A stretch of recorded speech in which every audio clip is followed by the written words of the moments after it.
The World Series of Poker Main Event is the original and most famous poker tournament in the world. Millions are at stake, and we remember the champions and their great plays to win it all. Come on, Chris is on it. But we also remember the unfortunate times that players make serious blunders to lose all their chips, which in poker is better known as a punt.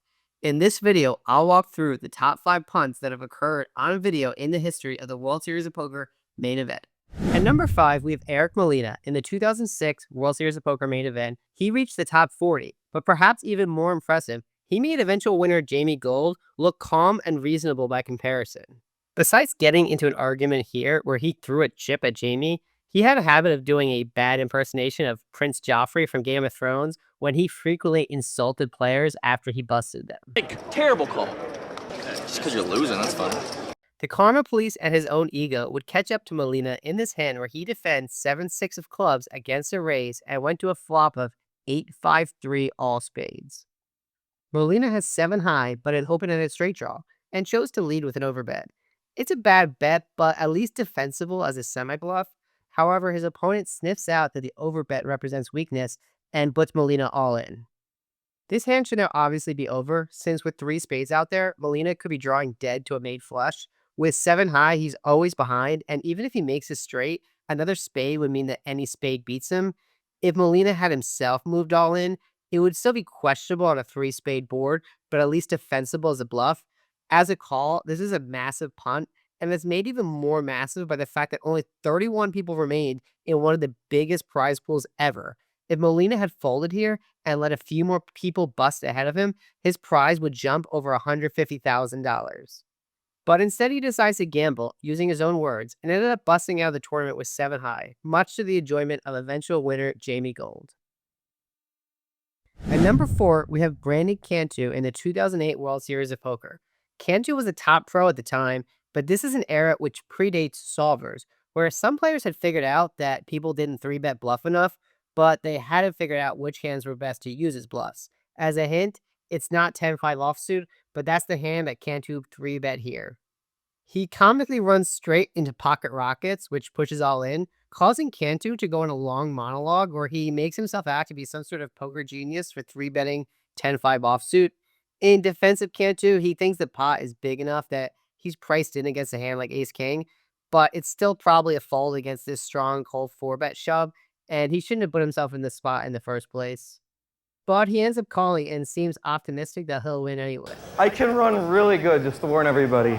He did not run good and lost his spot and ended up finishing 20th in the event. At number 3, we have the 2024 World Series Main Event just last year, and the player is Kristen Foxen, arguably the best female player currently and in contention for the greatest female player of all time. But even great players make mistakes. The stakes were super high, with only 13 people left and $10 million for first place. Not to mention, only one woman has ever final tabled a main before, back in the 90s before field sizes were so big as they are today. So Foxen is not only poised to win a lot of money, but also make history by final tabling the main, and she's only 4 people away. This hand starts with Sarah raising from the low jack with ace-king, and Foxen defending her big blind with king-queen off. The ace-king-jack 2-heart board is obviously much better for the in-position opener, and we see a standard c-bet from Sarah that Foxen calls with second pair. The turn brings out a second flush draw. Foxen checks again, and Sarek, understandably wanting to protect his 2-pair from the multiple flush draws and straight draws, puts in another big bet. Foxen starts tanking about this decision, and it was understandable why she did, because Sarek can have many strong hands like aces, kings, jacks, ace-king, but he could also have a lot of bluffs like 9-8 of spades or 10-9 of hearts. So Foxen's second pair could actually be good here. But while most of us at home assumed Foxen was contemplating a call or a fold, she does something very unexpected and goes all in with her significant 30 big blind stack, plenty of chips to play with, and she just ships it in. Sarek snap calls with his top 2 pair, busting Foxen, ending her tournament run, and hopes for her historic final table. I want to talk about the strategic element of this hand a bit more. Foxen is a great player, so people wanted to give her the benefit of the doubt. The solver thinks this is a bad play, but there's a technique called node locking where you can go to the solver and see how strategy adjusts depending on our opponent. Sarek might not play like a computer, and depending on how he plays, this might be a good bluff.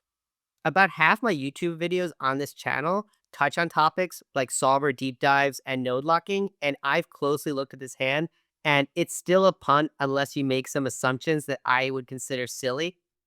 The short summary of why this bluff is bad is because she already has a made hand, but there's two spades, two hearts, and a lot of Broadway straight draws out there. There's already so many potential bluff candidates. That means Serac should not be folding many strong hands. Furthermore, what type of hands is she even targeting to bluff? A hand like ace 7, perhaps? A weak ace? The problem is, because you're going to get check raised by bluffs so often on this board, those hands are supposed to check back turn. So, in order for this bluff to make sense, you need a player who's going to be betting hands he's not supposed to bet, but then folding hands he's not supposed to fold. So, you need to simultaneously have your opponent be too aggressive and too passive, and I find that hard to believe. The simpler explanation is that while Kristen Foxen is a fantastic player, this was a hand where she made a big mistake. At number 2, we have Philip Helm in the 2007 World Series of Poker Main Event, where, as you can see, he entered as the chip leader at the final table, and first place was over $8 million, but he would only end up with 500,000 K after he punted his way from the chip leader to bust in ninth place. This hand starts off wonky, with Jerry Yang, the eventual winner, opening to 2.5 million, which is over 10 big blinds. Even back then in 2007, where people opened 3 or 4 big blinds instead of 2, 10 was a massive raise.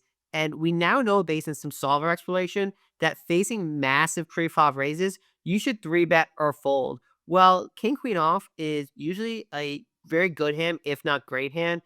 It's not good enough to call and play out of position when you're not really getting good odds because the blinds are so small relative to the size of the raise. The difficulty of playing this hand out of position is put on full display when he flops a Broadway gutshot straight draw to an ace-high board, and Yang again puts in a bet.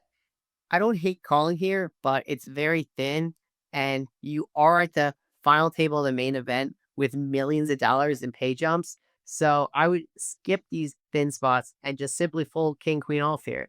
But Helm puts in even more chips, only to fold when he bricks the turn and Yang bets again. While that hand did not bust Helm, folding a huge pot to relentless aggression from Jerry Yang almost certainly played a role in the very next hand, which did bust Helm. This time, Jerry Yang found ace king and raised it to 1 million, or 4 times the big blind. This time, Philip Helm comes along again in the small blind with the 8-5 suited, which again, we now know is not a good call. And if you want to avoid these type of pre-flop blunders in your own game, head over to livepokertheory.com, where you can review a lot of tournament pre-flop charts, as well as try the flashcard trainer, which leverages advanced flashcard algorithms to improve memory and retention and make sure that you know what to do when you're playing live. We go to a flop of King, Jack, 5, 2 diamonds, giving Jerry Yang top pair, top kicker, and Philip Helm a pair and a flush draw to diamonds. Helm checks, and Yang makes a bet that's almost pot, and Helm comes along for the turn card. The turn is the deuce of hearts, a huge brick. Helm checks again, and Yang again puts in a 2/3 pot-sized bet, a very big bet, and it's notable that Helm has now checked and faced a big bet from Yang on 4 post-flop streets in a row. That may have played a role in leaving Helm to check raise all in here, which he does, and it's a questionable spot, but it's even more questionable because Jerry Yang had proven to be a huge calling station in this tournament, a terrible person to try to bluff, and he does snap call Helm. The river is a brick, and Helm completes his downfall from chip leader in a massive final table to busting in last place. For the number 1 punt, we're going back to the 2005 World Series of Poker Main Event with 6 players remaining and 7.5 million for the winner. Scott Lazar completely self-destructed in just 2 hands. The hand before this, Scott folded an ace pre-flop that would have made quads, and it's unclear if it impacted the psychology of these hands. He raises king nine of spades, and eventual winner Joe Hatcham goes all in with ace queen of spades. Unfortunately, I can't recover the exact stat depths and positions, but king nine suited is usually marginal and usually a fold in these type of spots. It may have been the correct call, but it's certainly a hand that's almost never going to be ahead, especially in 2005 when people rejammed a bit tighter than we now know is correct. Either way, at the final table of the main with millions in play, it's certainly a hand that you'd expect someone to think about, but Scott snap called, indicating his psychology may not have been totally robust. An ace and two spades on the flop shattered any hope Scott had of a suck out, and the turn of the river didn't help him either. Still, this wasn't a huge punt yet, as King-9 suited is a somewhat good hand that sometimes is correct to call with versus a short stack, and Lazar had still had some chips to play with. That hand was mostly context for the next hand, where Lazar raises Queen-10 offsuit, then faces a rejam all in from black with pocket jacks, and Lazar quickly has some famous last words. Call. I'll give you a gamble. There's only 6 players left in the biggest and most prestigious tournament of the year. It's a spot that most poker players could only dream of getting to. You face an all-in and you hold Queen-10 off for your tournament life, and you snap call while saying you want to gamble. Scott Lazar easily qualifies as the biggest punt in World Series of Poker main event history. Thanks for watching my compilation of top 5 punts in World Series of Poker main event history. If you enjoyed this content, remember to like, share, and subscribe. And if you want to avoid the type of mistakes you've seen in this video, check out my links in my description or my website, www.livepokertheory.com, for several articles and apps to improve at poker.